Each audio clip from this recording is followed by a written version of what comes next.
विद्यार्थी मित्रांनो, पोलीस भरतीसाठी येणारे अवघड पण संभाव्य प्रश्न आपण पाहत चाललोय. तर 6वा प्रश्न पाहूया.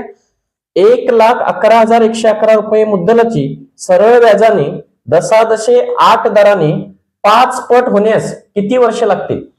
या प्रकारचा प्रश्न सोडवण्यासाठी साधं सोपं एक टेक्निक आहे विद्यार्थी मित्रांनो. जर का दर दिलेला असेल तर 100 भागिले दर गुणिले पट वजा 1 हे सूत्र वापरा.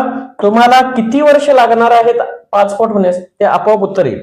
5 पट होऊ दे, 10 पट, जे काय असतील सांगतील ते. 100 भागिले दर किती आहे 8 गुणिले पट किती आहे 5, 5 वजा 1 4, 4 एके 4, 4 दुनी 8, बे एके बे, बे पंचे 10, 0. किती वर्ष लागतील? 50 वर्ष.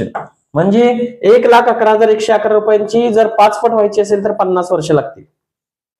साधं सोपं सूत्र आहे, टेक्निक आहे. टेक्निक आवडल्यास लाईक करा, शेअर करा, सबस्क्राईब करा. आणि ज्यांना गणित विषयाची परिपूर्ण तयारी करायची आहे त्यांनी द टेक्निक कॉम्पिटिटिव्ह अकॅडमीचं ऍप डाउनलोड करून घ्या आणि पोलीस भरती स्पेशल हा मार्गदर्शन वर्ग जरूर जॉईन करा. धन्यवाद.